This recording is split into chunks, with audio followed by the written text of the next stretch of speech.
Kia ora, everyone. Welcome to Politics in Full Sentences, your thoughtful take on the week's political happenings with a strong lashing of free markets and free minds. I'm your host, Ruwan, and joining with me today is ex-Deputy Leader Beth Holbrook. Good evening, Ruwan.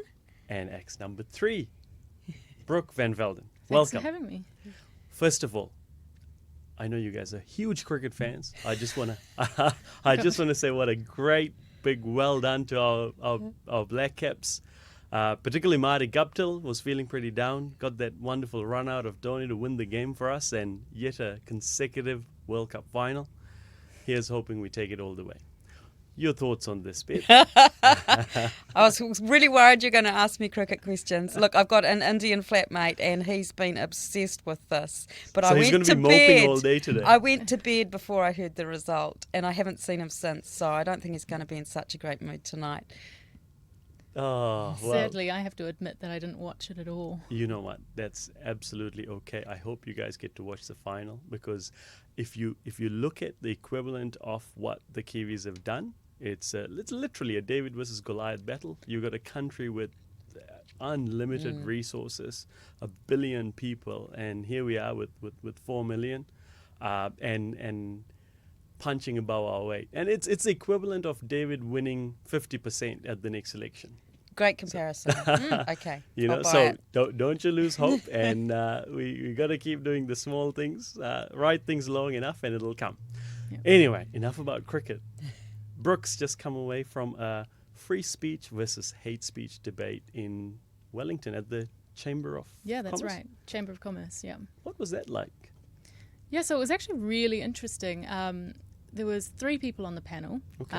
There was myself, a professor from Massey University, Oh. a producer from RNZ. Okay. So naturally, I thought I was being brought on as the, the anti. Oh, you know, really? to kind of give a different view. You mean anti-hate speech? Anti-hate Yeah, speech, that's okay. right. But unsurprisingly, I guess, we all came to the conclusion that freedom of speech is a good thing. You know, that's how democracy works, and it's how we've grown and developed as a society and got to where we are now. I guess, surprisingly for me, given what happened with Massey University last year and the Don Brash saga, I kind of thought that the Massey professor would come at this from an angle of, we actually do want more hate speech laws.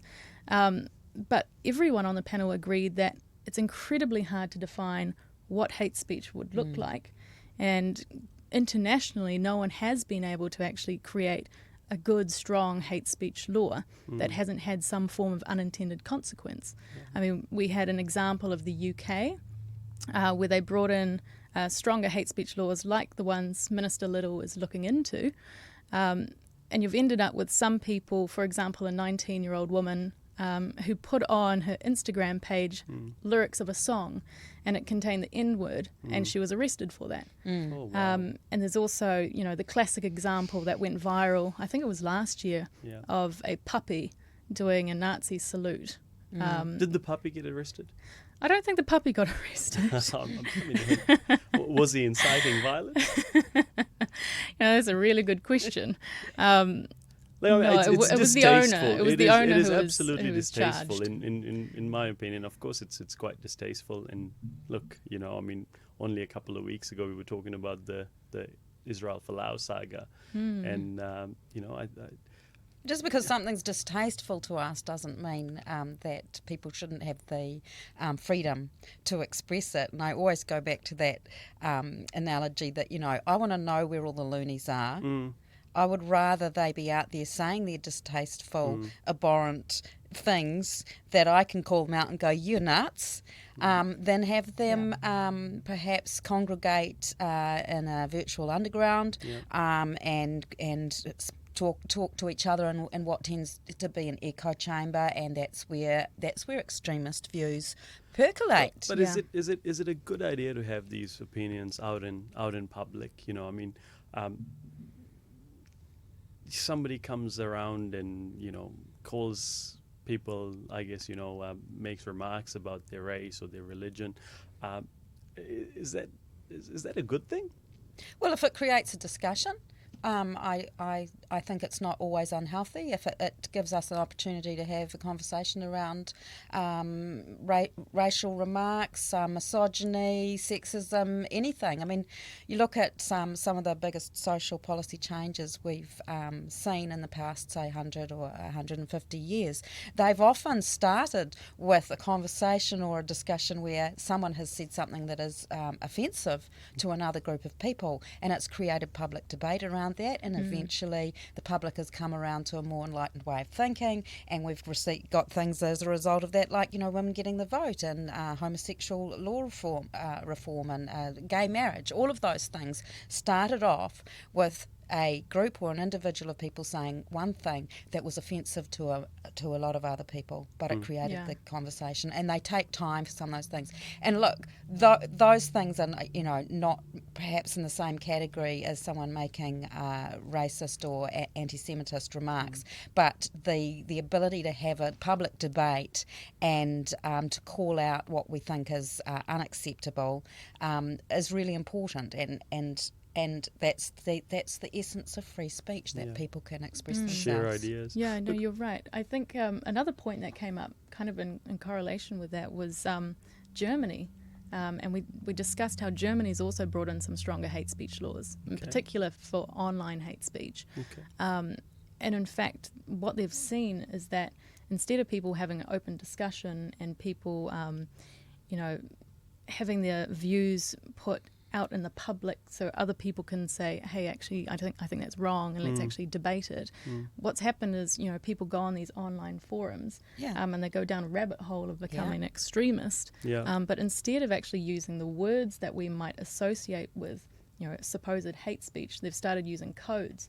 So things have gone even further down to this, you know, how do you actually spot some of this hate speech? Because people are protecting themselves. In this digital world, it's possibly even more dangerous because we know all about, you know, algorithms through social media and confirmation bias. They're having this stuff reinforced. That's really interesting because this morning I actually caught up with an advertising agency, which is very, very clever cookie, and was talking about essentially the ability, for instance, say Facebook, how they can take down an ad within, you know, 6 seconds or whatever it is if it doesn't comply to their requirements. Yet the organic sharing, say for instance what happened with the Christchurch situation, one of the things she's saying is, why are they not taking responsibility for this? Why? How can they pull down an ad that doesn't comply in 6 seconds, yet lets the organic content go viral? I'm a little bit bit concerned about that, because I understand the free speech debate, but don't you think that there's maybe some validity in introducing some of these, you know? Well, that's exactly what Germany has tried to do, and a couple of other European states are trying to do as well, and they're discussing about implementing.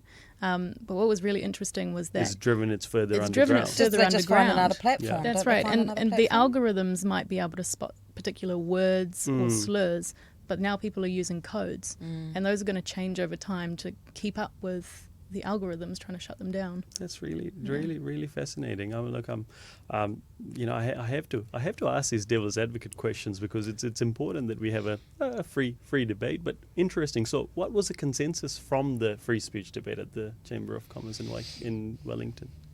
I think the takeaway really was that it's important that we're having a discussion about hate speech. But it's so important for us that instead of being reactionary to what actually happened in Christchurch and creating a new law or imposing something that might have an unintended consequence, is that we as a society start talking about, you know, what we actually deem to be offensive and insulting, and where we can actually draw that line, because it's different for every person. But we want to make sure that we don't actually implement a law that is, you know, the gun laws essentially overnight, and then it turns out that, you know, you're going to have an unintended consequence. I was hoping to touch on that quickly. later on today, actually, in regards to the gun laws, because it seems like you know, the police is put under enormous strain. If you don't mind, I actually would like to jump onto that now. There was an incident with a police station that again, the rushed legislation looks like the police are really struggling with this. Well, I mean, it's a concern that mistakes like that can happen. I don't want to dump on the police too much because I feel that they've had this foisted on them as well. I mean, that's the opinion of that I hold as well. I feel like there's a lot changing within a matter of days. That you got to deal with this. And this is being called an event, and as we know, with any kind of major event, unless you've done it before and you haven't had a rehearsal, things could go wrong. What I'm really disgusted about is just the vision of these public events being held, paraded in front of the world, in front of the TV cameras, and you have law-abiding firearms owners, who acquired their firearms legally for legal purposes being paraded. In front of TV cameras. I just cannot accept that's how this should have been done. It's not how it should have been done, apart from all the other issues that we've already discussed around the fair price and the process. I know David got criticised a lot for voting against this bill. In fact, I think he's totally vindicated already. Yeah, I'd love to share. I don't know if it's possible for us to dig up a cartoon that was in the Herald of absolutely mocking him, and that'd be great if you can find it. If like we can find it, I think we'll I'll put work it in on this it week's and ad lib. hopefully put it in in the link on the description on the podcast. Now, I think we've got to talk about this the car issue. I mean, we've got what was the news term? of the week. What was the news of the week? News of the week. The fee-bait. Fee-bait scheme. What's that about? So my understanding of the fee-bait scheme is that the government has decided that there are some good cars and some bad cars. And if you're on the good car list, you're like a hybrid or an electric vehicle or I've got a hybrid. I'm a happy low with that. polluting petrol car. Yeah, well done. Well done. It's not really hybrid, but if you're a bad car, you're something that's seen a bit older, and something that's like a ute or an SUV. And if you've got one of the good cars, if you're going to import one or get a new one, the government says we're going to give you a subsidy. We're going to give you some money for that. I think it's around $8,000 for some of them, and for others around $2,000. Okay. But if you've got a bad car, we're going to tax you on that. So you're essentially saying to people, we're going to reduce your choice, and we're going to actually make it harder for you. If you can't afford one of the good cars, we're going to actually tax you for that. And then who are the people that get hurt by that? Those that can't afford to go into one of these vehicles that has a subsidy on it. So instead they hang on to the crappy car that they've got for a lot longer than they would have, because to exchange, to step up into another vehicle is going to cost them a lot more. Even I drive a Toyota Corolla, probably only worth about $7,000. I can't afford an electric vehicle. Besides, I'm not sure that there's an electric vehicle out there that suits me. And the ones that there are, they're ugly. I'm not I don't want one. They're ugly. But I need to tow a boat.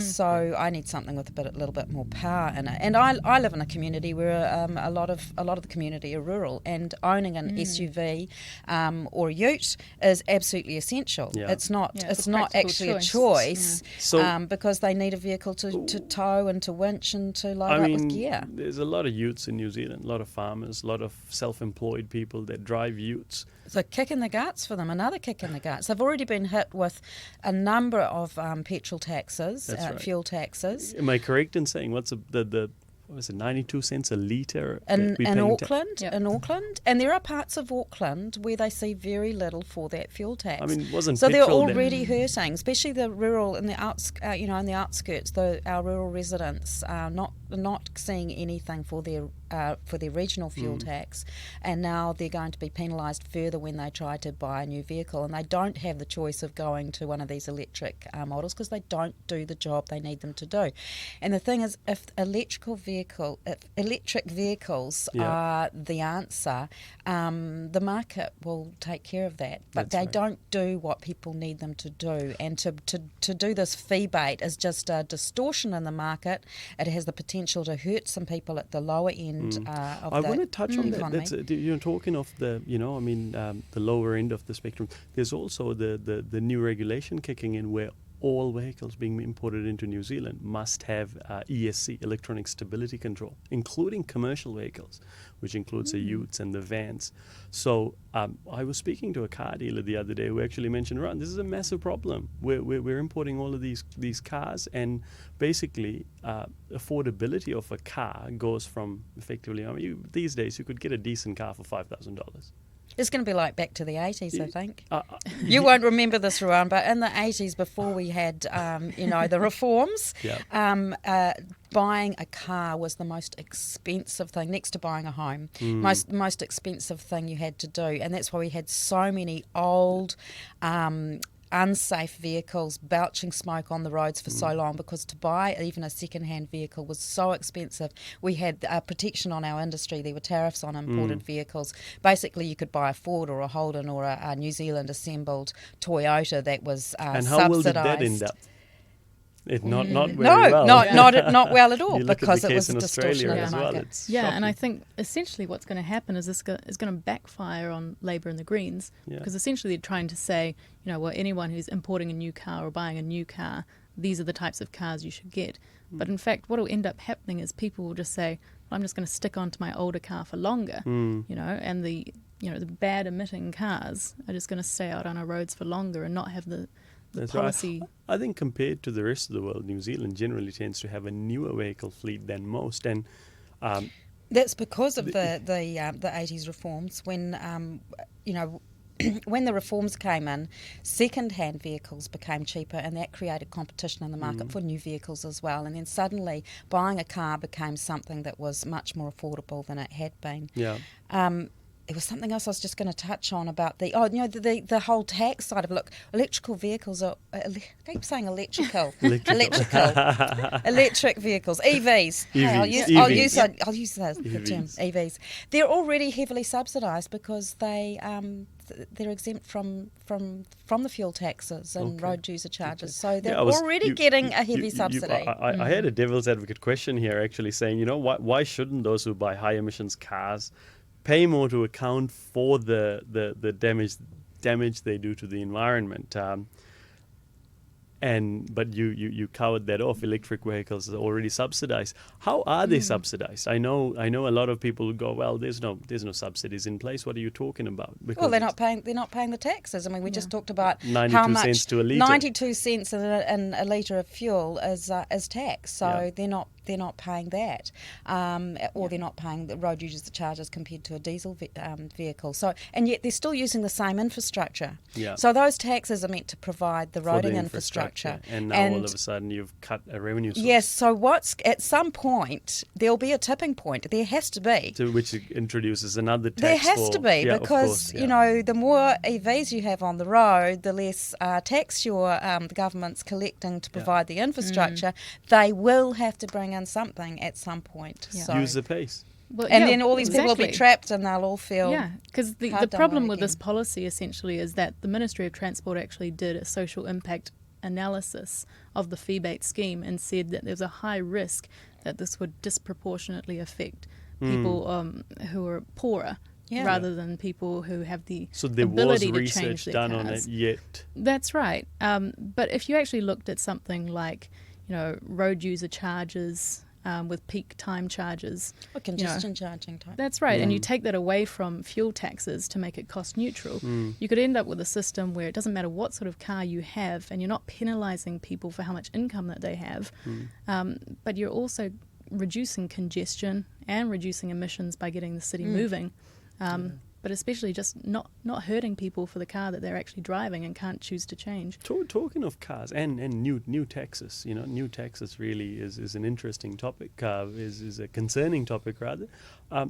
Is there a precedent set with this new, now that Auckland's applied a regional fuel tax? I read an article somewhere now, Waikato's eyeing one up. For sure. Yeah, I've just come from a local government conference actually. Okay. So a lot of talk in those circles, and they're now looking to Auckland and going, wow, we'd like one of those too. Yeah. And I understand that the bill that was passed to enable Auckland to introduce a fuel tax opened the door for other unitary authorities and councils to do the same without having further legislation passed. Do you know about that, Brooke? So I don't know too much about it. So but it's the door has been opened. Yeah, I can understand where it comes from because, I mean, it's such a revenue grab. It is a revenue grab. I mean, how do they justify the revenue grab? I mean, just dare I say, just higher salaries, or what is the taxpayer getting in return? That's more council lunches. It's because councils everywhere. We've got an issue with funding infrastructure everywhere, throughout New Zealand.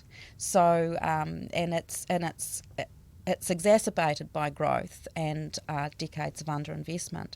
So there needs to be a mechanism where infrastructure is funded some other way, in some other a fairer way. And we've talked about before about giving half of the GST collected on new builds back to the issuing authority to use for the infrastructure, and also these sort of time payments over like they have the Crown Infrastructure Partners, where when you purchase a home, there's a levy on it for perhaps 20 or 30 years that helps pay for the infrastructure off over time, and that has to be in agreement with the council, central government and the developer perhaps.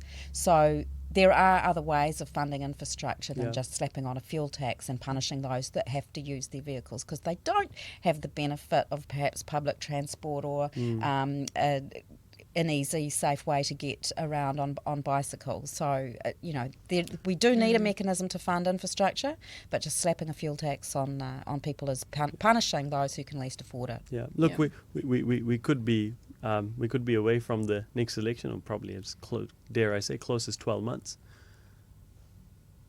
You both end up in Parliament. What are you going to do to solve this problem? What are you going to do to solve, I guess, the congestion, the infrastructure? How are you going to fund it? And are you going to proceed ahead with essentially this fee-based scheme of? Absolutely not. I reckon that road user charges are what I would implement. Yeah. Just don't we because already have road user charges? We do, but they're in our fuel tax. So essentially, or if you're a diesel. But in petrol cars, it's already in your petrol tax. I've always found that to be absolutely annoying and irritating. Why cannot diesel cars actually be taxed at the pump like with everything else? I mean, the actual admin work. I think the road user charges are fairer way than doing it, than putting the tax on the fuel at the pump, because the road user charges are based on the number of miles you actually do on the road. Yeah. Whereas the fuel at the pump, the fuel may be being used for any number of purposes, especially if you're driving on a farm. I've heard especially for the boat. Yeah, the boat. That's something I hear a lot. So, in that respect, the road user charges that are, the diesel vehicles pay as fairer, but also a congestion type tax that alters people's driving behaviour, makes them think I could go at a different time, I could perhaps take the bus. But it has to be managed smarter, because at the moment, actually having to buy tokens essentially and keep displaying it, that's not what happens in Singapore. If you go to a bunch of other places around the world, they all use GPS and your number plate technology. Yeah. And so it actually works really well. It's not the same as smarter technology, introducing way smarter technology. Well, but is it infringing on people's privacy? Oh, I don't think so. I think there are probably ways that you could make sure that it's some sort of just linked up to the odometer or something. That's right. We already have the technology for collecting tolls. Yeah, that's right. And NZTA has the technology and could administer it through the same system. Yeah, we do live in an age of disruption, so I've no doubt some young whiz kid will come up with a great idea that'll make it easier and smarter. No, I was kind of shocked. Essentially, I went over to Chile And I've never been in a car that has, you know, a box essentially that sits in it, Yeah. and it ticks every so often when you're going through the roads, Okay. as it's taking money from you. Oh, wow. Okay. Wow. That's, you know. But that's essentially Yeah, how it smart, works. And then at though. the end of the month, it just comes from your credit card. And they've found a way of, you know, you don't actually have to stop on any of the roads. Yeah. It just knows exactly good. where you are and just takes money There you directly go. from you. Look, thank you so much for joining me today. I know we've probably gone over a bit of the allocated time. I've enjoyed really talking to both Yeah, of you, it's Beth fun. and Brooke. Thank you again for joining, and thank you all for tuning in to another episode of Politics in Full Sentences. Before I go, I just want to thank Podcast NZ and the team here for helping us do this, and have a great week, and look forward to seeing you next week. Thank you.